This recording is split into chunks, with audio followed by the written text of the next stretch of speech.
또 전체적으로 세 번째 시간 우리 함께 보도록 하겠습니다.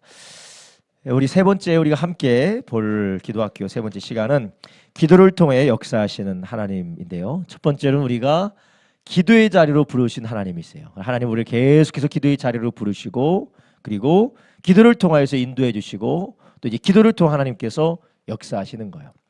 저는 이런 하나님 기도의 사람 그리고 기도를 통해서 역사하신 하나님의 그 일들을 우리가 볼 때에 저는 모세가 많이 생각이 납니다. 모세가 생각이 나는데 모세를 하나님께서 하나님과의 교제의 자리로 불 붙는 이 떨기나무 이 불꽃 사건 그걸 통하여서 하나님께서 모세와 교제하시죠.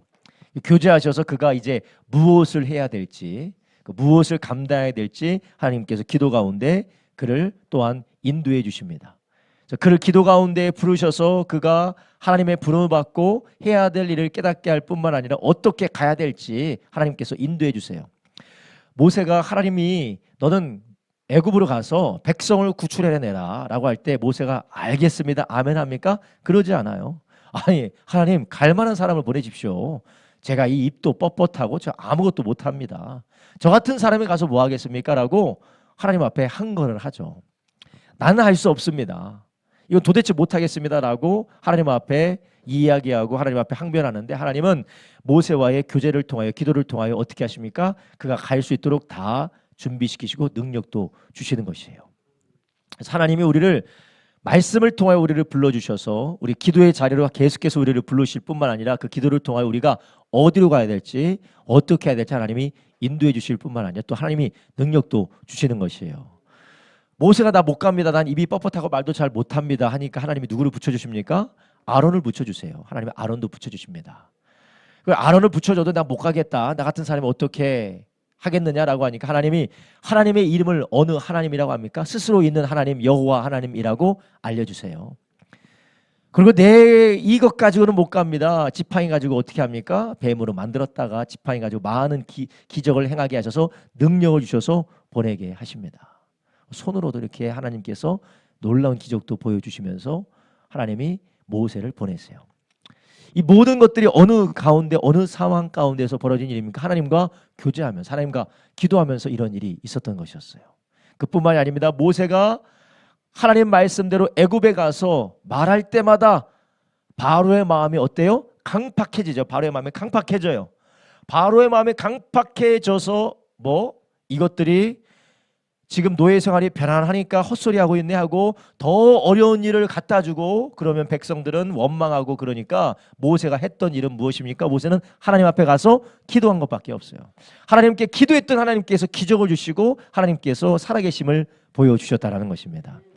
모세는 항상 광야에서든지 애굽에서든지 그를 반대하는 사람 어려운 일이 생길 때 하나님 내가 어떻게 이것을 하겠습니까? 할 때 하나님은 반석에서 물을 터치시기도 하시고 만나를 주시기도 하시고 하나님께서 그를 대적하는 자들을 땅을 갈라서 사라지게 하시기도 하십니다. 이게 하나님은 무엇을 통하여서 그의 인생을 그의 사역을 인도해 주셨느냐? 기도를 통하여서 역사해 주셨다는 것이요. 그럴 때는 우리는 누군가의 하나님의 자녀의 인생 하나님의 자녀의 삶을 이야기할 때 기도의 삶이 되어야 되는 것입니다. 그래서 항상 우리는 엎드려서 기도해야 돼요. 좋을 때도 기도하고 나쁠 때도 기도하고 평상시에 기도해야 됩니다. 평상시에 기도할 때 우리는 하나님이 우리를 인도하실 뿐만 아니라 하나님 가운데 놀랍게 역사하시는 역사를 우리가 경험할 수가 있는 것입니다.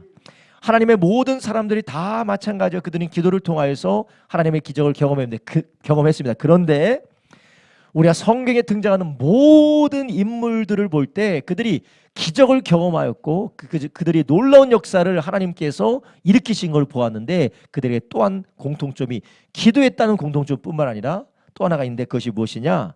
하나님 나라를 구하는 사람들이었다는 거예요. 히브리서 11장 보면 모세를 어떻게 표현합니까? 그는 잠시 이 세상의 죄악의 낙을 누리는 것을 기뻐하지 않고 그의 백성들과 함께 고난받는 것을 더 낫게 여겼다는 것이요. 무엇을 구한 겁니까? 하나님의 나라를 구한 것이었어요. 여러분 우리가 기도할 때 하나님 앞에 기도할 때 단지 하나님은 나의 필요, 나의 요구 그리고 나의 쓸 것을 충족해 주시는 그냥 도우미 정도로 우리가 생각해서는 안 돼요. 요즘 우리가 챗 GPT가 생겼죠. 그래서 뭐 내가 물어보기만 하면 다 대답해주는 챗 GPT가 있고요. 또 구글에서는 구글 어시스턴트라고 해서 뭐 막 도와줘요. 내가 뭐 예약 있으면 예약도 알려주고 내가 필요한 것 좀 잘 제안해줘서 아무튼 도움이에요. 도움이. 하나님은 나의 도움일 정도로 착각을 하게 되면 우리는 기도하되 하나님의 능력을 경험하는 기도를 우리가 할 수가 없는 것이에요. 하나님은 우리와 함께해서 우리를 돕는 자이시기도 하시지만 하나님은 누구십니까? 하나님은 통치자 하나님이시기 때문에 그래요. 하나님은 통치자 하나님이세요. 절대 이것을 잊어서는 안 됩니다. 하나님은 만물을 창조하셨고 만물을 통치하신 하나님의 그 통치하신 하나님 앞에 우리는 아주 작고 우리는 연약하고 아주 하나님 앞에 아무것도 아닌 자들이에요. 그렇다면 우리는 하나님으로부터 지음받았는데 누구를 위해서 지음받았습니까? 나를 위해서 지음받았어요? 하나님을 위해서 지음을 받은 거예요. 우리는 하나님을 위해서 지음을 받은 거예요. 모든 만물들과 우리가 누구를 위해서 지음받았다고요? 하나님을 위해서 지음을 받았다라는 것이에요. 근데 우리는 자아에 빠져 있기 때문에 내가 제일 중요한 줄 알아요. 내가 제일 중요한 줄.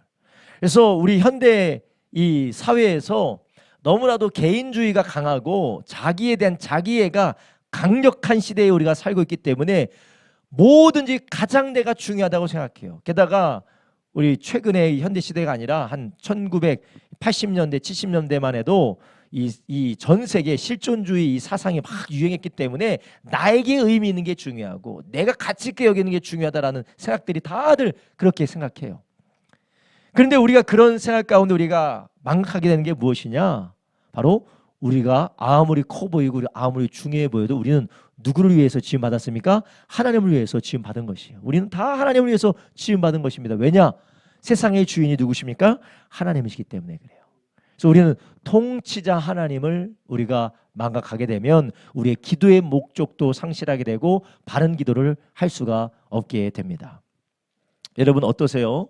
우리는 나의 필요가 먼저입니까? 통치자 하나님이 먼저입니까? 성경은 뭐라고 할까요? 통치자 하나님이 먼저라라는 것이에요. 그래서 하나님께서 에덴 동산의 선과 악을 알게 하는 선악과를 딱 동산 어디에다 놨어요? 동산 중앙에 놨어요. 하나님의 것이다라는 거예요. 하나님만이 하나님이시고 이 모든 것을 다스리는 분은 하나님이시다. 하나님의 주권과 그 하나님의 주권 아래 인간의 위치를 보여주는 것이 선과 악을 알게 하는 나무였던 것이었어요. 여러분 우리는 선악과를 먹으면서 그런 위치 감각을 상실했습니다. 위치 감각을 상실했기 때문에 내가 주인이 되어서 내 중심적으로 세계를 바라보고 내 중심적으로 심지어는 하나님도 바라보려고 해요. 아직까지 자라나지 못한 어린아이의 특징이 무엇입니까? 모든 사람이 다 나를 위한 거예요. 다 나를 위한 것입니다. 엄마도 나를 위한 거, 아빠도 나를, 모든 게 다 나를 위한 거예요. 그래서 나에게 만족이 되면 좋고 나에게 불편하면 다 싫은 거예요. 사람이 성장하면서 세상의 중심이 내가 아닌 걸 알게 됩니다. 그렇지만 우리의 죄성을 가진 자아는 여전히 통치자 하나님께서 세상을 만드시고 다스리고 하나님의 뜻대로 인도하심에도 불구하고 우리는 그 하나님의 통치를 바라보려고 하지 않고 그 통치에 굴복하지 않으려는 것이 우리의 문제라는 것이에요. 그래서 하나님께서 하나님의 통치하심을 드러내시고 하나님의 통치가 무너진 그 자리에 하나님의 통치를 세워나가는 역사를 기록한 것이 성경 말씀이에요. 그래서 성경은 통치자 하나님을 말씀하시고 그 하나님이 어떻게 다스리고 통치하시는 데에 대해서 말씀하고 있는 것이 성경입니다. 그래서 제가 1번에 썼는데 성경의 핵심 메시지가 무엇입니까 여러분? 성경의 핵심 메시지가 뭐예요? 이충환 수집사님 성경의 핵심 메시지가 뭐예요? 하나님의 나라예요. 하나님의 사랑. 하나님의 사랑이라는 순간 우리는 자아에 매여져 있는 거예요. 자아에. 자아 중심적으로 보는 거예요. 자, 성경의 핵심 메시지가 뭐라고요? 하나님의 나라예요. 하나님의 나라예요. 아니 목사님 하나님 나라건 하나님의 왕국이건 나에게 도움이 되지 않고 나에게 어떤 유익도 주지 않으면 그건 저와 상관없는 거 아닙니까? 그게 바로 자아 중심으로 성경을 바라보는 거예요. 성경의 핵심 메시지는 하나님의 나라입니다. 우리는 그분의 피조물일 뿐이에요. 그분의 피조물이고 게다가 우리는 그분의 뜻을 거역한 배반한 죄인들일 뿐입니다. 근데 이런 우리들을 위하여서 하나님께서 구원하시고 우리를 거듭나게 하시고 하나님께서 우리를 건지시는 놀라운 은혜들이 다 무엇을 위한 거냐? 우리만을 위한 것이냐? 물론 우리를 위한 것이기도 하지만 그 더 크고 더 위대한 하나님의 섭리가 있는데 그게 무엇입니까? 하나님의 나라라는 것이에요. 여러분, 우리가 우리의 삶에서 우리의 인생에서 이 하나님의 나라의 관점이 확 열려지지 않으면, 이 하나님의 나라의 관점이 열려지지 않으면 우리는 나 우리 집 내 자식 내 문제 여기에 매여서 살 수밖에 없어요. 여기에 매여. 근데 하나님의 나라의 눈이 띄어지면 두려울 것도 없고 아쉬울 것도 없고 부러울 것도 없고, 하나님의 나라에 눈이 띄어지면은 염려될 것도 없는 줄 아시기 바랍니다. 자, 이따가도 보겠지만 우리 예수님께서 야, 다 줄게 하시면서 뭐라고 하셨어요? 다 줄게. 요한복음 6장 33절에 뭐라고 하시면서 다 줄게 했어요? 너희는 먼저 그의 나라와 그의 의를 구하라. 그 나라를 바라보면 다 필요한 대로 하나님 채워주신다고 하셨어요. 여러분, 우리의 눈이 하나님의 나라의 관점으로 눈이 띄어지면 부러울 것이 없습니다. 두려울 것이 없습니다. 무서울 것이 없어요. 부족할 것이 없습니다. 아쉬울 것이 없습니다. 염려할 것이 없어요. 왜냐? 하나님의 나라를 보는 순간 이 세상의 주인과 다스림이 누굽니까? 하나님이시기 때문에 그래요. 그러니까 우리가 걱정할 건 없어요. 예수님께서 그렇게 말씀하시면서 내일 일은 내일 염려하고 내일이 알아서 하게 하라 그래요. 원문을 보면 내일 일은 내일에다 맡기라는 것이요. 여러분, 내일은 누구에게 속했습니까? 내일은 누구에게 속했어요? 권사님, 내일 가보셨어요? 안 가보셨어요? 왜 못 가보셨어요? 우리 오늘에 갇혀있기 때문에 그래요. 하나님은 현재와 과거와 미래가 있습니까? 없습니까? 없어요. 하나님은 늘 현재입니다. 오늘이요. 그러면 내일은 내일 맡기라는 건 누구에게 맡기라는 거예요? 하나님께 맡기라는 것이에요. 하나님의 나라를 아는 사람은 두려울 것도 없습니다. 염려할 것도 없습니다. 우리가 남들과 비교하면서 우리 자기 자신을 비참하게 바라볼 필요도 없어요. 그런데 하나님의 나라를 보지 못하니까 맨날 내 남편, 내 아내, 내 자식, 내 부모, 내 돈, 내 환경, 내 건강, 나밖에 생각이 안 돼요. 그래서 늘 염려하는 거예요.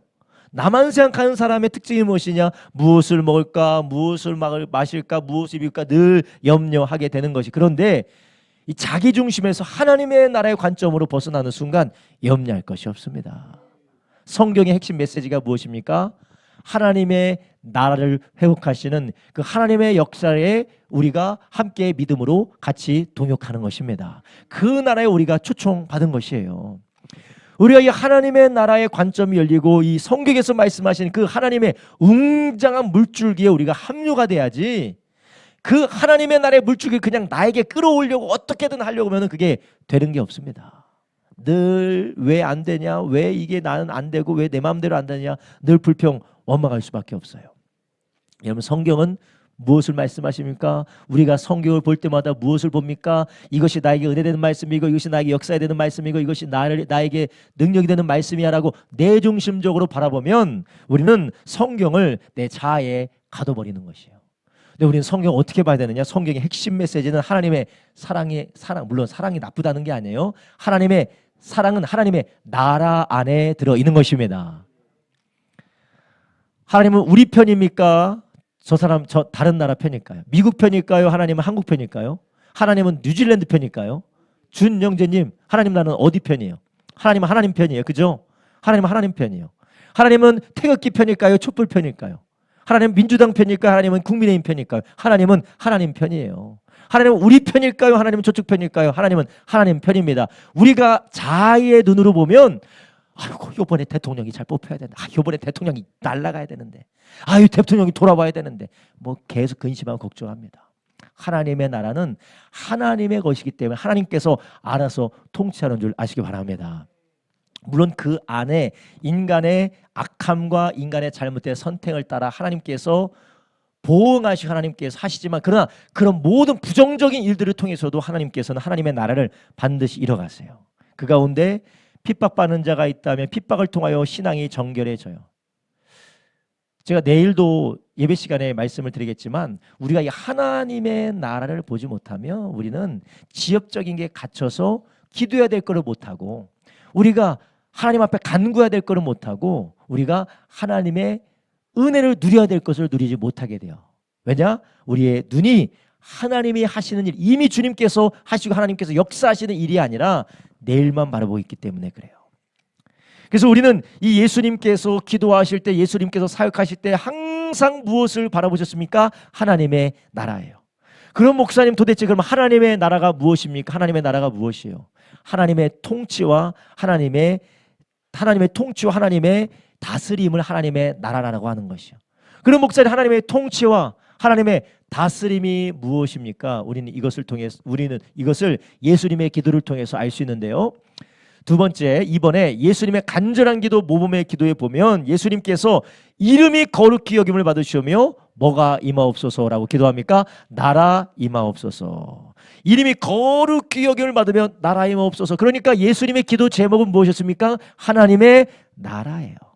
하나님의 나라가 무엇이냐? 나라 임하옵시면 그 다음에 어떻게 기도합니까?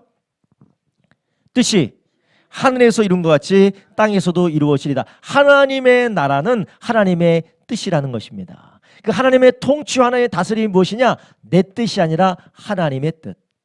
인간이 하나님을 거역하고 하나님 마귀에게 속아서 사탄에게 사로잡혀서 하나님을 계획해서 거역하여 죄로 멸망하는 게 아니라 예수 그리스도께서 죽으시고 부활하셔서 이제 인간들을 구원하실 뿐만 아니라 모든 인간들이 하나님의 뜻을 향하여 살도록 하시는 것이 하나님의 뜻인 줄 아시기 바랍니다. 그게 하나님의 나라예요. 그리고 마지막에 하나님의 나라가 예수님이 다시 오심으로 물이 바다 덮음같이 하나님을 아는 지식이 세상에 충만하고 하나님이 온전히 그 가운데 다스리시는 나라가 되는 것, 이게 바로 예수님이 이 땅에 오신 이유인 줄 아시기 바랍니다. 이게 하나님의 나라예요. 성경이 창세기부터 계시록까지 이 하나님의 나라를 말하고 있어요. 이 하나님의 나라가 이루어져서 주님의 뜻대로 아담이 하나님의 말씀에 순종하고 그분의 나라를 이루어 갔어야 되는데 아담이 실패했습니다. 그렇지만 하나님께서는 그 아담에게 창세기 3장 15절 어제 읽었던 원형복음을 통하여서 무엇을 보여주십니까? 여자의 후손이 누구를 밟을 것이라고요? 뱀의 머리를 밟을 것이라고 계속해서 하나님께서는 하나님의 나라가 임할 것이다 약속을 하셨어요. 아브라함을 통하여서 천하 모든 민족들이 너로 인하여서 뭐를 받을 것이라고요? 복을 얻게 될 것이다. 이게 무엇입니까? 하나님의 나라가 임하게 될 것이다. 그래서 지금 신약 시대에는 예수 그리스도를 통하여서 죄악에서 돌이켜 예수를 믿고 하나님의 나라를 바라보며 그 나라를 위해서 살고 그 나라를 기다리는 사람들이 바로 저와 여러분인 줄 아시기 바랍니다. 그러니까 우리의 기도가 구약시대 하나님의 나라를 바라보며 하나님의 나라를 따라 살았던 하나님의 사람들이 드렸던 기도를 통하여 그들이 경험했던 기적이 오늘날 우리는 예수님의 이름으로 하나님의 나라를 바라보며 기도할 때 우리는 거기서 권능을 경험하게 된다는 것이에요. 그래서 3번에 그렇기 때문에 하나님께서는 우리를 구원하시고 우리를 인도하실 때 우리의 모든 선과 복은 어디에 뿌리를 둡니까? 하나님 나라에 뿌리를 둔다는 것이에요. 여러분, 우리가 지금 하나님 앞에 기도하고 있는 제목이 있잖아요. 근데 그 제목을 하나님의 나라의 관점에서 한번 생각해 보세요. 목사님 아파 죽겠는데 좀 낫겠다는 게 하나님의 나라와 뭔 상관이 있겠다고 그렇게 기도해야 되겠습니까? 일단 낫는 게 중요하죠. 여러분, 나서도 어떻게 돼요? 또 죽어요. 우리는 죽어요. 나서도 또 아니, 죽을 땐 죽더라도 편안하게 죽는 게 뭐 나쁜 일입니까? 나쁜 일 아니죠. 근데 굳이 하나님께서 하나님의 영광스러운 역사 가운데 하나님께서 그 일들을 우리의 기도를 들으시고 행하시는 이유가 무엇이냐? 아니, 하나님은 난 상관없고 그냥 나는 그냥 내가 필요하다라는 거예요. 내가 편한 게 하나님이 좋은 것 아니겠습니까? 여러분, 이게 맞는 말일까요? 나에게 유익한 것이 하나님에게 유익한 것이 아닐까요? 되게 하나님에 대해서 제가 너무 모독하는 말을 하는 건가요? 하나님이 원래는 사랑의 하나님인데 하나님이 원래는 긍일이 우리를 긍일히 여기시고 우리를 귀히 여기신 하나님인데 너무 하나님 중심적으로 제가 하나님을 왜곡하는 것일까요? 하나님은 누구라고 제일 처음에 말씀드렸습니까? 하나님은 통치자 하나님이시라는 거예요. 물론 우리가 하나님의 자녀예요. 우리의 기도를 하나님께서 귀히 들으시고 우리의 기도에 응답하기를 원하십니다. 그런데 우리의 기도가 어디에 뿌리를 둬야 되느냐? 하나님의 나라에 뿌리를 둬야 된다는 것이에요. 우리의 모든 기도가 하나님의 나라에 뿌리에 두지 않으면 결국 어떻게 됩니까? 한 왕국에 왕이 둘이 생길 수가 없습니다. 결국 우리가 하나님의 나라와 상관없는 기도를 드리는 순간 우리는 그 기도에 응답을 하여 점점점 하나님과 우리는 멀어지게 되는 것입니다. 점점점 하나님과 우리는 멀어지게 되는 것이에요. 아, 목사님, 뭘 그렇게까지 생각합니까? 내가 물질적으로 힘들고 내가 영적으로 힘들고 그리고 육체적으로 힘들면 그냥 하나님 응답해 주시면 제가 하나님 더 사랑하지 않겠어요? 근데 우리 주님께서는 왜 그럼에도 불구하고 먼저 하나님의 나라와 하나님의 의를 구하라고 했겠습니까? 이런 우리의 죄성을 너무 사소하게 여기지 마시기 바랍니다. 우리의 죄성은 무서울 정도의 우리의 죄성은 너무나도 무서울 정도입니다. 그래서 우리가 하나님의 나라를 구하지 않고 드리는 기도, 그냥 나의 기준에서 내가 너무 힘들어서 나 좀 살려주십시오라고 하는 이 기도, 하나님과는 전혀 상관없는 기도를 할 때에 그 기도는 하나님 앞에 상달될 수가 없어요. 오히려 그것은 하나님께 드리는 하나님께 믿음으로 드리는 기도라기보다는 내 자신의 이기적인 마음으로 하나님 앞에 정욕으로 쓰려고 잘못 구하는 기도가 될 수 있다라는 거예요. 여러분, 인간적으로 들으면 이게 참 서운한 얘기고, 그리고 인간적으로 들으면은 너무나도 정없는 이야기일 수도 있어요. 그런데 여러분, 하나님의 생각과 인간의 생각은 다른 줄 아시기 바랍니다. 하나님의 생각과 인간의 생각은 달라요. 하나님은 높은 차원에서 우리를 바라보십니다. 진정으로 우리에게 필요하고 진정으로 우리에게 주고자 하시는 것이 무엇인지 아시는 분이세요. 하나님은 우리에게 이 땅에 1년, 2년 생명 연장하는 것보다 우리가 하나님의 나라에서 귀하게 영원토록 있기를 원하는 것이 하나님의 원하는 것인 줄 아시기 바랍니다. 하나님이 이 땅에서 더 잘 먹고 잘 사는 것보다 하나님 나라에 더욱더 거룩하고 영광스럽게 영원히 살기를 원하시는 것이 하나님의 마음인 줄 아시기 바랍니다. 그 나라의 통치 가운데서 그 나라의 통치를 풍성하게 누리기 원하는 것이 하나님의 축복이에요. 그리고 우리의 생각이 다 맞을 것이라고 우리가 생각하고 우리가 고집한다면 우리도 모르는 사이에 하나님의 나라에서부터 점점 멀어지게 되는 것이에요. 여러분, 성경의 많은 기도를 보면 다 하나님의 응답과 하나님의 놀라운 역사들은 어디에 연결되어 있냐면요, 다 하나님의 나라에 뿌리를 둬요. 한나가 기도 응답을 받았어요. 여러분, 한나가 애가 없잖아요. 그래서 분인나에게 얼마나 괴로움을 당했어요. 근데 결론적으로 보면 한나가 애를 낳았어요. 그 애가 누가 됩니까? 사무엘이 됐죠. 사무엘이 누구를 세웁니까? 다윗을 세우는 것이에요. 하나님의 나라와 연관이 되어져 있어요.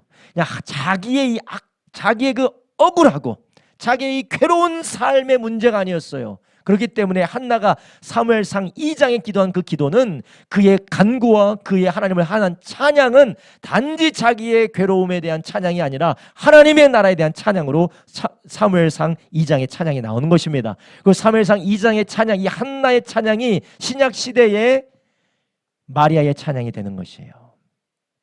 여러분, 하나님의 놀라운 능력은 어디와 연관이 되느냐, 어디에서 부어주시고 역사하시느냐, 하나님의 나라의 그 물줄기 안에서 하나님께서 이루어 가시는 줄 아시기 바랍니다. 하나님은 우리의 기도를 사용하시어 하나님의 나라를 이루어 가셔요. 그래서 내 뜻이 아니라 누구의 뜻입니까? 하나님의 뜻이라는 것이. 내 뜻이 아니라 하나님의 뜻이라. 여러분, 우리는 늘 내 뜻을 위하여서 하나님 앞에 기도하지 않습니까? 내 뜻을, 주여 나의 뜻을 이루어 주시옵소서, 주여 나의 뜻을 이루어 주시옵소서. 그런데 우리가 내 뜻을 하나님 앞에 구하는 것이 아니라 하나님의 나라를 구하며 주님 앞에 기도할 때 거기에 놀라운 하나님의 역사가 있다라는 것이에요. 여러분, 하나님의 나라가 도대체 무엇이길래 이렇게 모든 것 위에 모든 것보다 우선되어서 하나님 그것을 구하라고 하시는 것입니까? 이것은 우리의 지혜와 우리의 인식과 우리의 생각을 뛰어넘어서 하나님의 영광과 또한 하나님의 지혜에 대한 부분인 줄 아시기 바랍니다. 우리가 어느 사람이 이 농장에서 농사를 짓고 있어요. 농사를 짓고 있는데 어떻게 농사를 짓고 있냐? 오늘 오렌지 맛있게 먹었으니까 오렌지 농사를 짓고 오렌지 농사를 짓고 있어요. 근데 이 오렌지 농사를 짓고 있는 그 농부가 하나님, 농사 잘 되게 해서 제가 아주 엄청나게 부자가 되게 해주십시오라고 해서 기도했어요. 기도했는데 그게 오렌지 농사가 잘 돼서 막 공급이 늘어나면 가격이 어떻게 돼요? 가격이 막 공급이 많이 되면 가격이 올라갈까요? 떨어질까요? 떨어져요. 나는 나 자신이 이거 많이 돼가지고 이 소출이 많아서 수확이 많아서 부자 되기 원하는, 그래서 하나님 앞에 영광 돌리기 원하는데 하나님은 뭘 보실까요? 전체를 보신, 전체를 다 보는 거예요. 산업의 전체를 보시고 그것을 통해서 어떤 영향이 끼칠지를 다 보는 것이 현재뿐만 아니라 미래를 보는 것입니다. 현재뿐만 아니라 미래를 보는 것 보실 뿐만 아니라 우리의 피상적인 우리의 정서뿐만 아니라 우리의 내면의 영혼의 중심까지 보시는 분이 하나님인 줄 아시기 바랍니다. 그분은 하나님의 나라 관점에서 보기 때문에 우리가 가장 복되고 가장 유익한 것, 그리고 하나님의 영광을 위하여서 그것을 이끌어 가고 계시다라는 것이에요. 그런데 우리가 아주 낮은 수준에서 그냥 나의 자아에 갇혀서 기도하는 그 기도 가운데 있을 때는 우리는 곧잘 노라고 우리가 듣게 돼요. 노라고 듣고 내가 무엇을 구하는지도 알지 못하고 우리는 하나님 앞에 제대로 된 기도를 드릴 수가 없습니다. 근데 우리가 하나님의 나라를 위하여서 기도할 때 어떤 역사가 있습니까? 하나님의 뜻이 이루어지는 능력을 경험할 수가 있는 것입니다. 우리는 우리의 고집과 우리의 욕심을 가지고 계속해서 하나님 앞에 밀어붙이는 것이 끈질긴 기도라고 생각하지 마십시오. 그것이 능력 있는 기도가 아닙니다. 하나님의 나라를 구하는 기도가 하나님의 권능을 보게 하는 줄 아시기 바랍니다. 그런즉 너희는 먼저 그의 나라와 그의 의를 구하라. 뭘 구하라고요? 그의 나라를 구하라. 이 빈칸에 그의 나라, 그의 나라를 구하라. 그러면 어떻게 한다고요? 이 모든 것을 너희에게 더하시리라. 아멘. 마태복음 6장 33절 이 말씀을 정말 우리가 기도의 나침반으로서 기도의 우리의 원칙으로 세우시기를 예수님의 이름으로 축원합니다. 그렇다면 이것을 기도의 원칙으로 세우는 사람은 어떻게 기도하는 사람일까요? 먼저 기도할 때에 우리는 내가 하나님의 나라를 위해서 어떻게 살아가야 되는지, 그 나라를 위해서 내가 어떻게 헌신해야 되는지, 그리고 내가 그 나라를 위해서 어떻게 합당하게 살아야 되는지를 위해서 먼저 구하는 저와 여러분 되길 주님의 이름으로 축원합니다. 그 나라를 위해서 먼저는 내가 하나님의 나라에 어떻게 합당하게 살아야 되는지에 대해서 구하게 되는 것입니다. 그럼 그 기도를 하는 사람은 첫 번째 무슨 기도를 할까요? 하나님의 나라 기도, 이 하나님 나라 기도 첫 번째 특징이 있어요. 오늘 여기는 안 썼어요. 첫 번째 기도가 무엇일까요? 하나님의 나라에 합당하게 살기 위해서 기도하는 사람의 첫 번째 기도가 무엇일까요? 회개 기도예요. 회개 기도. 하나님, 내가 하나님 말씀대로 살지 못하고, 내가 그분의 주님의 뜻대로 살지 못하고, 하나님 내가 주님의 은혜대로 살지 못했던, 주님의 은혜에 합당하게 살지 못했던 그 모습을 하나님 앞에 회개하며 주님 뜻대로 살기를 간구하는 기도가 되는 것입니다. 그리고 또한 무슨 기도가 되겠습니까? 하나님 앞에 찬양하며 감사하는 기도를 하게 되는 것이에요. 비록 이 우리의 현실은 지금 내가 보여지는 현실은 정말로 내 마음대로 내 뜻대로 되지 않지만 눈에 보이지 아니하는 하나님께서 다스리고 통치하시는 것으로 인하여서 찬양하고 감사하고 우리를 인도하실 그분께 영광 돌리는 기도를 우리가 할 수 있게 되는 것이에요. 이런 우리의 기도가 하나님 나라 안에서 드려지는 기도가 되기를 주님의 이름으로 축원합니다. 여러분, 저는 어렸을 때부터 하나님의 은혜를 주셨던 것 같아요. 저는 특별히 제 욕심을 위해서 기도한 적이 없습니다. 왜냐하면 저 그게 기도 응답이 안 될 줄로 믿었어요. 안 될 줄 하나님 안 된다고도 말씀하셨고 그게 안 될 줄 알기 때문에 별로 그러고 해서 기도한 적이 없어요.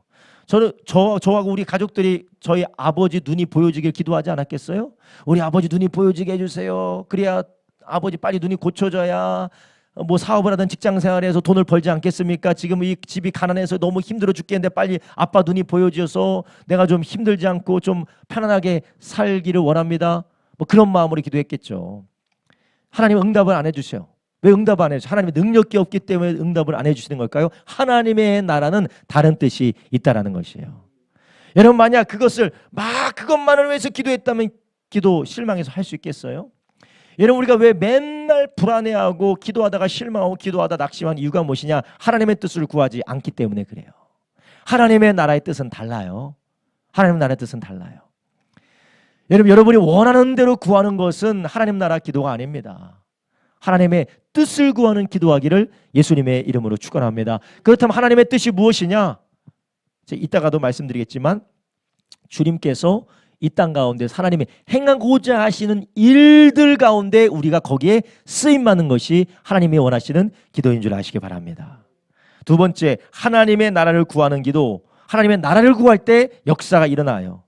자, 첫 번째, 예수님께서 제자들을 부르실 때, 우리를 예수님 믿게 하실 때 네가 원하는 건 내가 다 들어주겠다라고 예수님 부르셨습니까? 그러지 않아요. 어떻게 하라고? 나를 따라오너라. 이제부터 네 삶은 없다라는 거예요. 이제부터 너의 삶은 없고 이제는 나와 함께 내가 하는 일을 너도 하도록 살아야 된다라고 예수님이 부르신 것이었어요.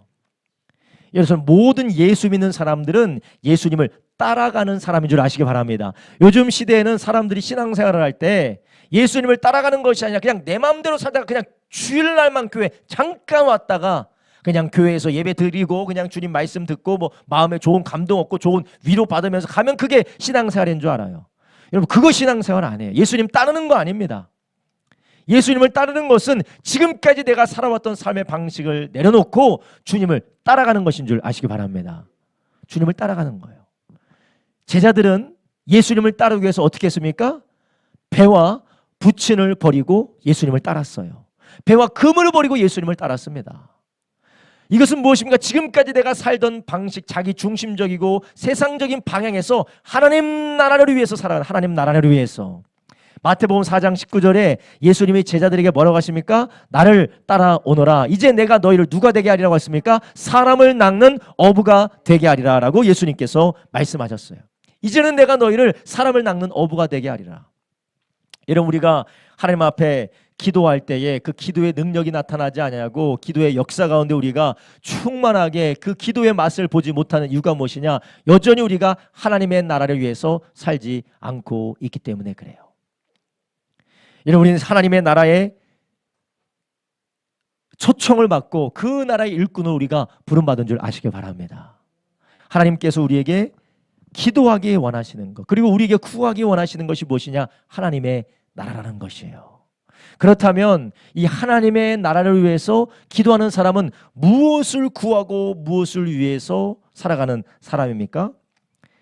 우리는 이것을 제자들의 유산을 통해서 볼 수가 있어요. 물론 구약까지 갈 필요 없고 신약 시대에 예수님을 믿고 예수님을 따랐던 제자들이 예수님 믿으면서 그들이 어떤 유산을 남겨놨느냐, 그들이 예수님 믿고 나서 한 일이 무엇이냐. 첫 번째가 그들의 신앙 고백이에요. 신앙 고백. 이 첫 칸에 쓰시면 돼요. 신앙 고백이라고 쓰세요. 신앙 고백. 제자들의 유산은 무엇이냐? 신앙 고백이에요. 신앙 고백. 그러니까 그들의 믿음을 고백할 뿐만 아니라, 제가 고백이라고 말한 것은 믿음을 지키기 위해서 살아갔다라는 것이에요. 자신의 신앙 고백에 주는 그리스도요 살아계신 하나님의 아들입니다. 예수님이 나의 주인이십니다. 예수님이 나의 왕이십니다. 예수님이 오실 하나님의 나라를 주시는 왕이십니다라는 그 고백에 합당하게 그들이 살기 위하여서 때로는 순교당하기도 했고, 때로는 그들이 이 신앙 고백대로 살기 위하여서 차별당하기도 했고 핍박을 받기도 했습니다. 제자들이 남긴 유산이 뭐예요? 첫 번째가 신앙 고백이에요. 신앙 고백. 그래서 우리가 하나님의 나라를 위해서 산다는 것은 우리가 신앙 고백, 정말로 예수님을 믿는 그 믿음, 하나님은 나의 주인이시고 하나님 나의 왕이시고 오실 하나님의 나라를 주실 우리의 주인이시다라는 그 고백에 합당하게 삶을 살아가기를 원하는 것이 바로 하나님의 나라를 구한다는 것이에요.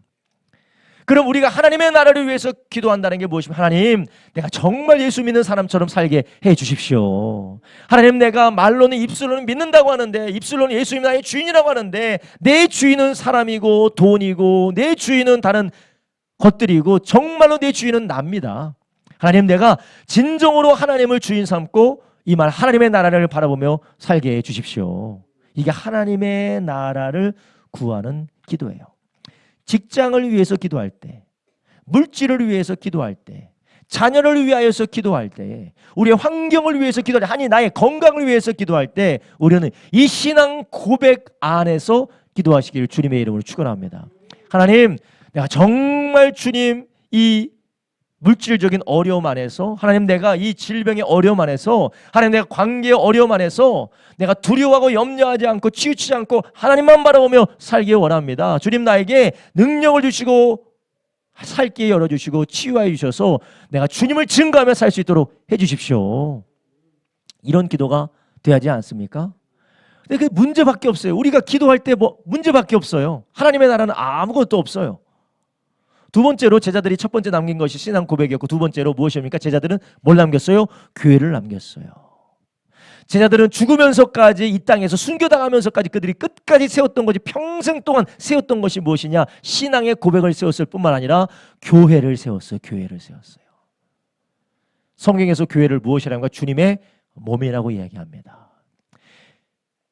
이 땅에 세워지는 주님의 몸을 위하여서 사도 바울과 그리고 수많은 사도들과 무명의 성도들은 예수님의 제자로서 교회를 세우기 위해 자신의 삶을 드리고 자신의 모든 것을 바쳤어요. 이게 바로 무엇입니까? 하나님의 나라입니다. 이게 바로 하나님의 나라예요. 제자들은 신앙 고백을 위해서 살았고 또한 교회를 세우기 위해 살았고 또 무엇을 위해 살았습니까? 복음 증거하기 위해서 살았어요. 흩어져서 거기에서 모이면 기도하고 흩어지면 전도했어요. 그들의 삶이 복음 증거하기 위해 살았던 것이었어요. 마지막으로 그들은 땅끝까지 가서 복음을 전파하기 위해, 선교하기 위해서, 뭐 복음 증거나 선교나 같은 말이지만요, 그것을 위해서 살았다라는 것이에요. 그러니까 저는 성도님들에게 하나님 나라라고 하면 너무 추상적이잖아요. 도대체 하나님 나라가 무엇이냐? 그냥 알아듣기 쉽게 너무나도 이 세부적으로 얘기하는 것 같고 너무 이것을 세세하게 말해서 하나님의 나라의 의미를 축소시키는 것 같지만, 쉽게 말하면 먼저는 우리의 신앙 고백을, 더 쉽게 얘기하면 신앙 지키기 위해 살아가는 겁니다. 신앙 지키기 위해 살아가는 것이 하나님의 나라를 위해서 살아가는 것이요. 이것을 위하여서 우리가 경제적으로도 기도를 하는 겁니다. 그래서 전도서에 어떤 기도합니까? 나를 부하게도 마옵시고 가난하게도 마옵시고. 우리가 어떻게 하라고요?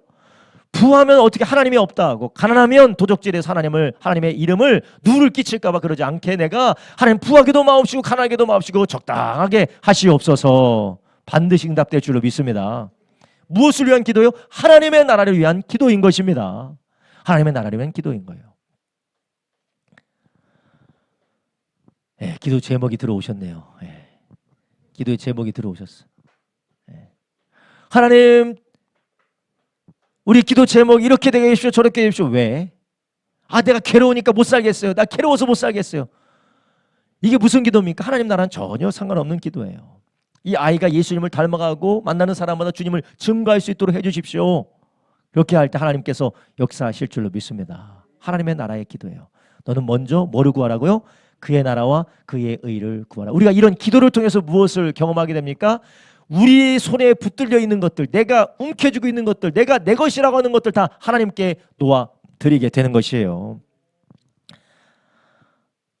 제자들의 유산은 첫 번째가 신앙 고백이었고, 두 번째가 교회였고, 세 번째 복음 증거, 네 번째 선교였습니다. 여러분, 우리 가운데 신앙 고백과 교회를 세우는 일과 복음 증거하고 선교하는 이 것들을 위해서 우리가 구해야지, 이거와는 상관없이 피곤하고 힘들고 귀찮고 짜증나고 못 살겠고 맨날 이것만을 가지고 기도하면 그 기도는 하나님의 나라의 관점에서 기도하는 것이 아니라 이방인의 기도와 전혀 다름이 없습니다.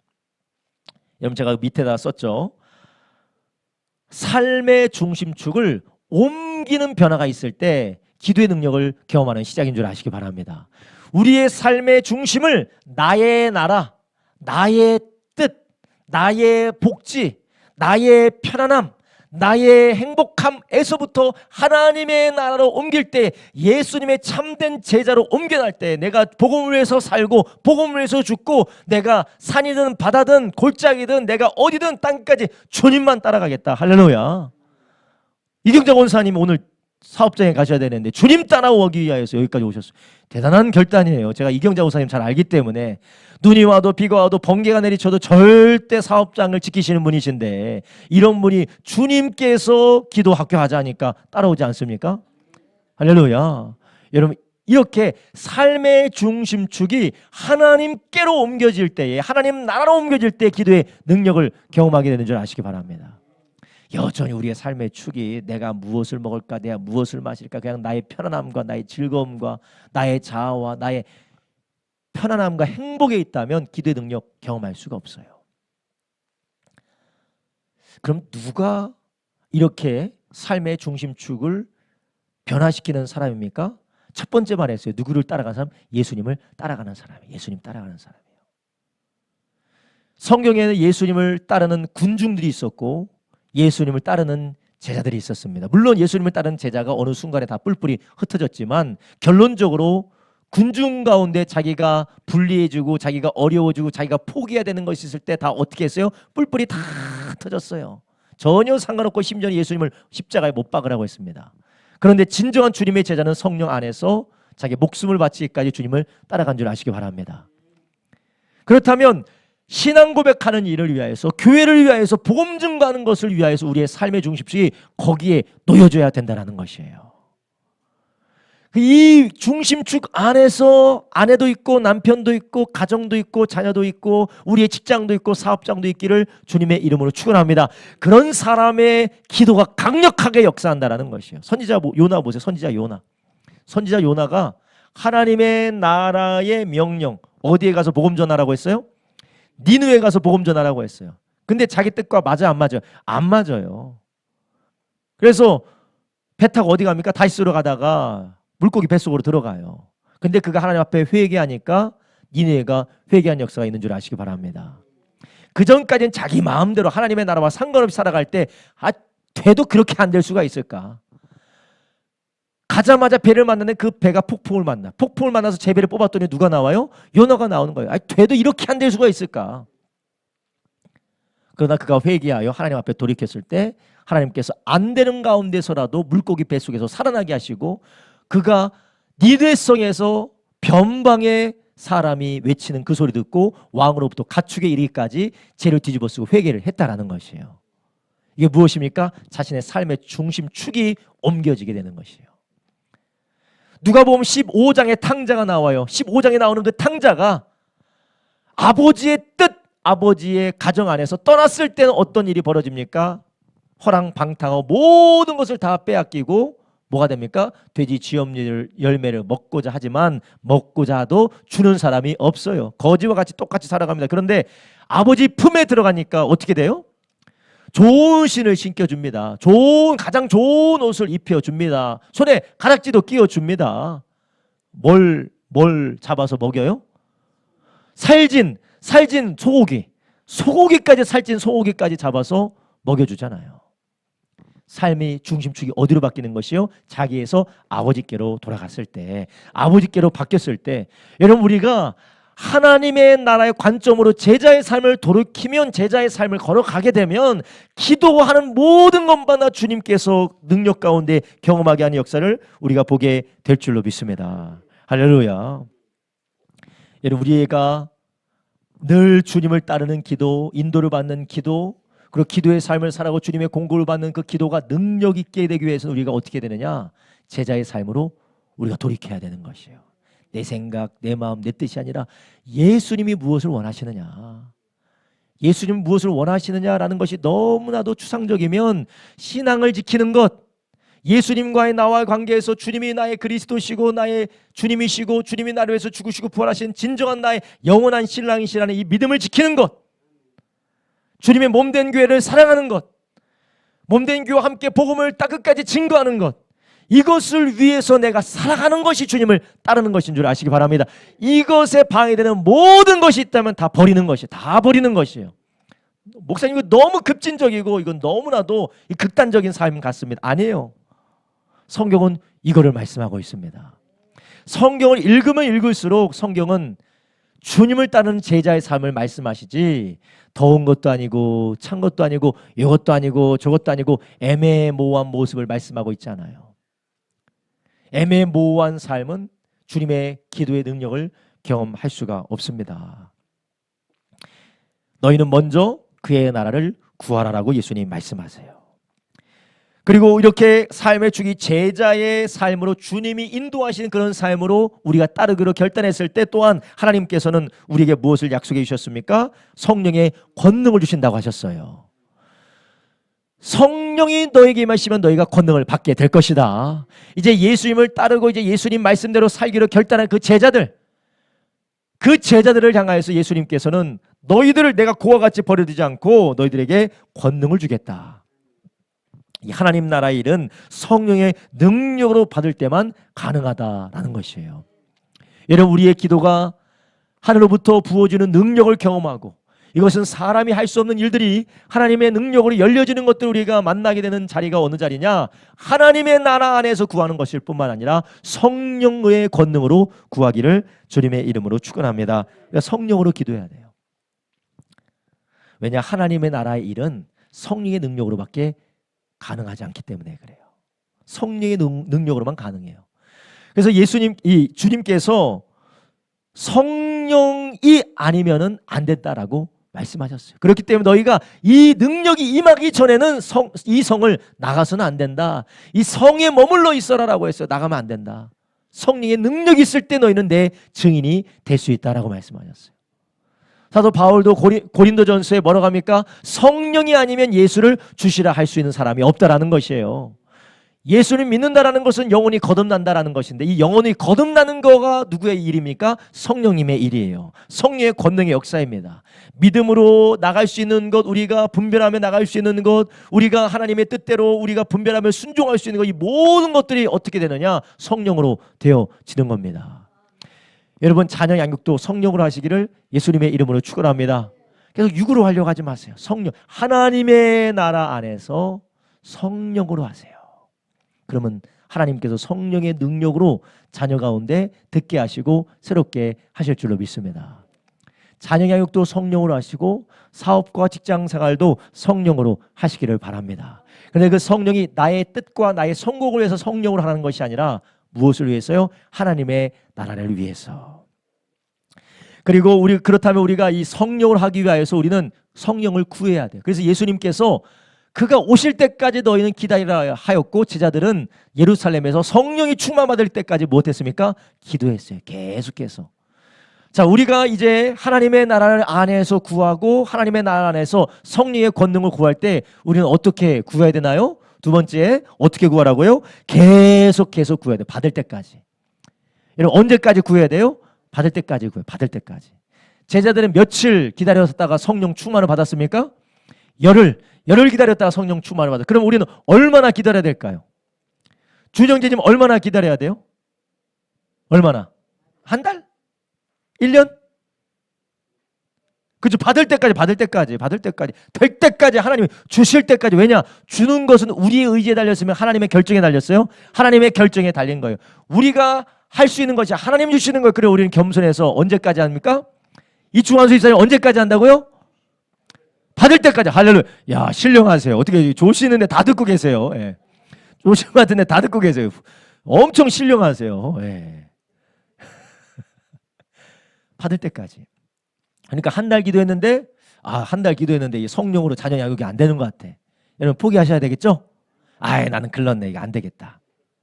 언제까지요? 될 때까지. 여러분, 될 때까지 한다란 자체가, 목사님 될 때까지 한다면 되는 거죠 뭐. 예, 맞아요. 왜냐? 될 때까지 한다란 자체가 하나님을 향한 믿음을 전제하는 것이에요. 하나님을 향한 믿음을 전제하는 것이에요. 그리고 하나님의 주권을 인정하는 겸손한 기도입니다. 주님은 늦지도 않으시고 이르지도 않으시고 가장 적당한 때 우리 가운데 역사하실 줄로 믿습니다. 그렇다면 우리가 이렇게 성령의 권능을 구할 때 어떻게 기도하느냐? 성경에서 성령의 권능을 받는 기도는 여러 가지 기도의 이 예시가 있는데, 그 중에 공통 분모가 무엇이냐? 합심기도예요. 합심기도. 여러분, 우리가 성령의 권능의 기도를 우리가 대표적으로 두 개를 보는데, 첫 번째 기도가 오순절 마가다락방의 기도예요. 어떻게 기도했어요? 다 같이 모여서. 두 번째, 성경에 나오는 기도 가운데 정말 이 권능 있는 기도다라고 하는 게 어디 있습니까? 빌립보 감옥에서 바울과 실라가 같이 찬양하고 기도했던 기도예요. 2명이었어요. 합심해서 기도했어요. 합심해서 기도한 그 기도, 어떤 역사가 일어납니까? 옥토가 흔들리고 착고가 다 풀어져요. 능력 있는 기도, 성령의 권능 역사 그들 가운데 임합니다. 제자들이 매를 맞고 복음 증가하지 말라고 위협당했을 때 모든 교회가 함께 모여 하나님, 우리가 복음을 담대히 증가할 수 있도록 도와주십시오라고 합심으로 기도할 때 터가 흔들리고 그들이 담대하게 복음을 증거했습니다. 무슨 기도입니까? 합심기도예요. 우리가 성령의 권능을 받는 그 기도는 성경을 보니까 함께 모여서 기도하는 기도가 능력이 있다라는 것이에요. 그래서 오늘 우리가 주일 예배 때마다 기도하는 그 시간, 우리 가볍게 보지 마시고 뜨겁게 기도하시기 바랍니다. 주일이 합심 기도할 때 뜨겁게 기도해야 돼요. 그리고 주일날 아침에 함께 기도할 수 있는 시간에 그 기회를 놓치지 마시길 바랍니다. 지난번에 보니까 여기에 사람들이 차들이 엄청나게 많아요. 차들이 엄청나게 많고 사람들이 여기 앞에 막 붐비더라고. 왜 붐비나 봤더니 여기에서 경품 뽑는다고. 슈퍼맨 마트에서 한 300만 원짜리 뭐 경품을 뽑는다고 사람들이 다 우르르 몰려 있어요. 왜냐? 그 자리를 놓치면 뽑혀도 자기가 게 아니 되니까 그 앞에 다 있는 거예요. 여러분 300만 원짜리 이렇게 좋다고 해서 다 몰려드는데 여러분 성령의 권능이라면 주일날 뭐 일주일날도 아니고 주일날 아침 9시에 할렐루야. 하나님께서 미리 준비하신 기도의 일꾼들이 있잖아요. 이옥자 권사님, 이충호 안수 집사님, 이경자 권사님, 노영준 안수 집사님, 그리고 조배 안수 집사님, 강상래 집사님. 저까지 저는 물론 기도 인도를 20분밖에 하지 않지만 이렇게 합심으로 기도할 수 있는 기회가 날마다 오는 게 아닙니다. 여러분 이 기회를 잡으시기 바랍니다. 잡으셔야 돼요. 이거 기도해서 함께 기도할 때 권능 역사가 임해요. 여러분 사람의 힘으로 안 되는 게 있어요. 여러분 한번 머릿속으로 떠올려 보세요. 내 마음대로 안 되는 거. 정말 이거 안 된다. 막 머릿속에 막 여러 가지가 떠오르죠. 성령께서 권능을 주셔서 우리 가운데 역사하기 시작하면 그 기도의 능력으로 하나님께서 행하시는 줄 아시기 바랍니다. 이것은 경험해 본 사람만 알아요. 하나님께서 열어주시는 거예요. 하나님께서 감당하게 하시는 겁니다. 그리고 그 기도 가운데 먼저는 우리가 어떻게 하라고요? 하나님의 나라 안에서 기도하라는 거예요. 하나님의 나라 안에서. 또 어떤 기도입니까? 두 번째로 부르짖는 기도라는 거예요. 이런 부르짖는 기도 하셔야 됩니다. 이런 부르짖는 기도가 왜 중요하느냐? 이 부르짖는 기도는 목소리 시도로 그냥 자기 목소리 자랑하라고 기도하는 것이 아니에요. 부르짖음을 위해서 우리 가운데 간절함이 임하게 되는 줄 아시기 바랍니다. 부르짖음을 통하여서 간절함이 임하는 거예요. 여러분 우리 안에 울분이 있어요. 우리 안에 답답함이 있습니다. 우리 안에 슬픔이 있어요. 그런데 주님 이래서 기분 나쁘고 저래서 기분 나쁘고 주님 도와주세요. 이래서 우리의 마음이 하나님 앞에 물론 하나님의 귀가 없으신 것도 아니지만 이 귀가 없어서 우리의 목소리를 못 들은 것이 아니시지만 우리의 마음에 진심으로 올려드려지고 성령께서 역사하시는 기도는 부르짖는 기도를 통하여서 하나님이 역사하신다는 거예요. 목사님 그 부르짖는 기도를 통해서만 역사하신다는 건 그런 너무나도 비성경적인 것 같은데 아니에요. 여러분 성경에 자주 말하는 게 내가 하나님 앞에 부르짖나이다 라고 그렇게 시편에 고백을 하는 것이에요. 부르짖는 기도였습니다. 성경에 수많은 하나님의 사람들이 기도할 때 부르짖어 기도해서 그래서 이게 우는 소리인지 노래하는 소리인지 모르게 하나님 앞에 기도했다라는 증언도 있습니다. 예수님의 기도가 멀리 떨어져 있는 사람도 들을 정도로 예수님도 간절하게 기도하셨습니다. 예수님도 부르짖어 기도했다면 우리는 뭐 말할 필요도 없습니다. 구약의 성도들이 부르짖어 기도했다면 말할 필요도 없습니다. 우리가 어떻게 기도해야 될까요? 그냥 오물조물 그냥 들어가는 소리로 먹는 소리로. 물론 그 자체가 나쁘다는 게 아니에요. 여러분이 만약 여러분의 마음을 간절한 마음을 쏟아서 그렇게 기도할 수 있다면 해보십시오. 그러나 아마 대부분 안 되실 거예요. 대부분 안 될 거예요. 노래방에서는 감정을 살리기 위해서 막 노래를 부르는데 자기가 좋아하는 노래는 감정을 살리기 위해서 막 노래를 부르는데 기도는 그렇게 못해요. 왜 그러느냐? 이게 하나님에 대한 오해가 있고 그것을 하지 못하게 하는 방해하는 역사가 있기 때문에 그래요. 여러분 성령의 권능을 받는 기도는 합심으로 기도하고 부르짖는 기도로 하나님 앞에 올려드리시기를 주님의 이름으로 축원합니다.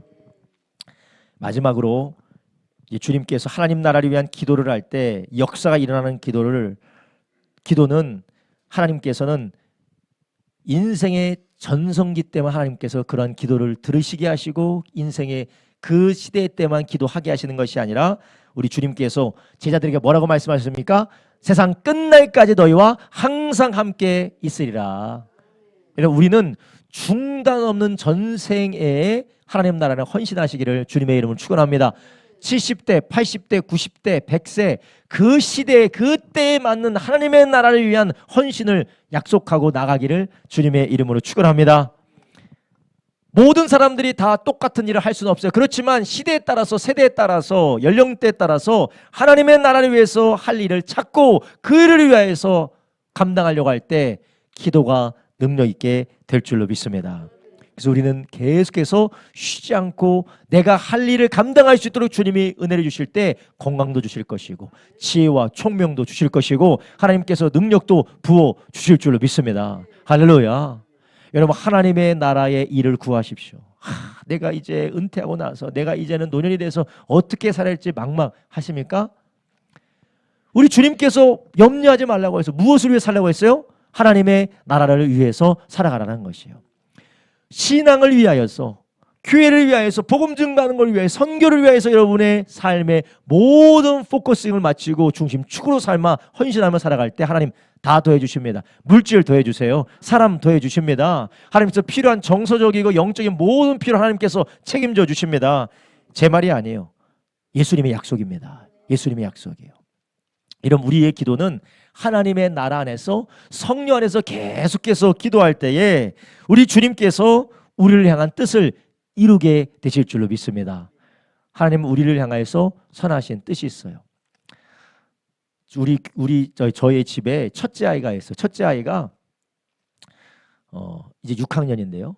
이제 중학교로 진학하기 위해서 이제 중학교 좋은 중학교 갔으면 좋겠다. 정말 괜찮은 중학교 갔으면 좋겠다라고 아빠의 계획도 있고 엄마의 계획도 있고 주변에 친척들의 계획도 있어요. 그래서 다 도와줘요. 그런데 자기가 안 해. 막 놀러 다니고 막 게임이나 하러 다니고 막 상관없고 그냥 내 마음대로 살 거야 하고 그래요. 부모 계획은 다 있어. 다 준비되어져 있어. 자기가 하기만 하면 돼. 하기만 하면 돼. 근데 안 해. 하나님은 우리랑 계획이 있을까요? 없을까요? 없죠? 있어요. 있어요. 하나님 우리랑 계획이 있는 거예요. 이미 다 준비가 됐을까요? 안 됐을까요? 다 됐어요. 자원도 준비됐고 사람도 준비됐고 하나님 주실 능력도 다 준비되어져 있어요. 그런데 안 해. 안 해. 기도 안 해. 기도 안 해. 하나님의 나라를 구하지도 않아. 그냥 억지로 시키니까 좀 했다가 그냥 싫으면 집어치고 하다 안 하다. 이미 하나님의 계획은 다 준비되어져 있어요. 근데 안 해. 그래서 주님께서 데살로니가 전서 5장 16절부터 18절에 뭐라고 하셨습니까? 항상 기뻐해라. 하나님이 준비했으니까. 그리고 뭐라고요? 쉬지 말고 기도하라. 범사에 감사하라. 이것이 그리스도 예수 안에서 너희를 향하신 하나님의 뜻이니라. 아멘. 하나님이 다 준비해 놓으셨습니다. 저는 우리 성도님들에게 정말로 부탁드리시고, 물론 저도 신앙생활하면서 목회하면서 저도 깨달은 거예요. 저도 목회 처음 할 때는 그러지도 않았어요. 지금도 저도 만들어져 가는 중입니다. 그런데 생각하면 할수록, 묵상하면 묵상할수록, 보면 볼수록 우리가 집중해야 될 것은 하나님의 나라밖에 없어요. 좌고 우면할 필요가 없습니다. 사람이 인정해주든 사람이 박수 쳐주든 사람이 뭘 위협하든 안 된다 이런다 저런다 생각할 필요가 없어요. 하나님의 나라를 보시기 바랍니다. 우리의 욕심에 사로잡혀 있는 만큼 우리는 시간을 낭비하는 것이에요. 우리의 자아의 조그만 그 자아의 한계 가운데 머물러 있는 순간 우리는 그 가운데 근심하고 염려하고 불안해서 하룻밤도 맘 편하게 못 잡니다. 하나님의 나라를 바라보고 하나님의 나라에 헌신하기로 내가 죽든지 살든지 죽든지 내가 하나님 나라를 위해서 산다.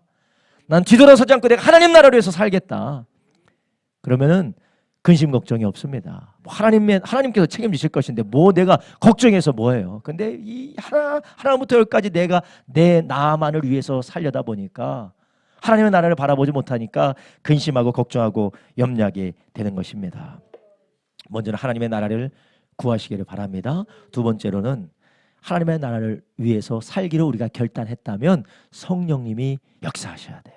성령의 권능이 있어야 돼요. 이 성령의 권능은 우리가 하나님의 나라를 구하면서 그리고 성령의 능력을 구하는 부르짖는 기도, 우리가 함께 합심하여 기도, 성령의 능력을 간구하는 기도를 우리가 드리시기를 주님의 이름으로 축원합니다. 하루아침에 되지 않아요. 오늘 우리가 기도한다고 해서 오늘 아침에 되면 좋겠지만 그렇게 되지 않을 수도 있습니다. 그러나 우리는 언제까지 기도해야 됩니까? 될 때까지 기도해야 돼요. 준혜 형제님 언제까지 기도하셔야 돼요? 될 때까지요. 될 때까지. 아유 우리 사랑하는 우리 경아가 이래도 안 되고 될 때까지 기도하세요. 될 때까지. 성령 권능을 될 때까지 기도하세요. 예, 될 때까지. 될 때까지 기도하세요. 여러분 될 때까지 기도하십시오. 성령은 반드시 우리가 하나님의 나라를 바라봤다면 성령의 능력을 의지하며 기도할 때에 쉬지 않고 기도할 때 하나님께서 반드시 권능 주시는 줄로 믿습니다. 하나님 우리 자녀들을 그냥 나의 자녀로 기르지 않겠습니다. 하나님 나라 자녀로 기르겠습니다. 요즘 요즘 유행하는 말이 있잖아요.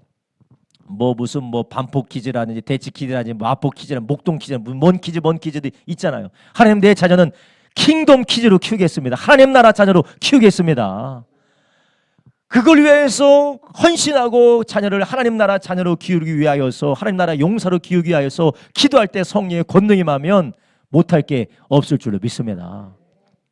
이건 저의 과제이기도 하고 우리 모든 성도님들의 과제가 아니겠습니까? 그럼 어떻게 해야 돼요? 될 때까지 기도하는 거예요. 성령의 능력이 임할 때까지 학부모들끼리 모여서 기도하세요. 학부모들끼리 모여서 기도하시고 사업하시는 분들끼리 모여서 기도하고 내가 안 되는 일들이 있는 사람들끼리 모여서 기도해서 모든 성도들이 합심해서 기도해서 하나님 우리가 하나님의 나라를 구하며 기도하겠사니 우리에게 성령의 능력 허락하여 주시옵소서. 또한 우리 성도님들 어떤 분은 30대 어떤 분은 40대 어떤 분은 50대 60대 70대 80대가 있겠지만 우리가 나이 들었다고 끝나는 게 아니에요. 세상 끝날까지 함께 하신다고 하셨으니까 우리는 우리의 나이에 맞게 하나님께서 쓰실 일들을 위하여서 기도하며 구하고 드리시는 저와 여러분 되길 예수님의 이름으로 축원합니다. 기도하겠습니다.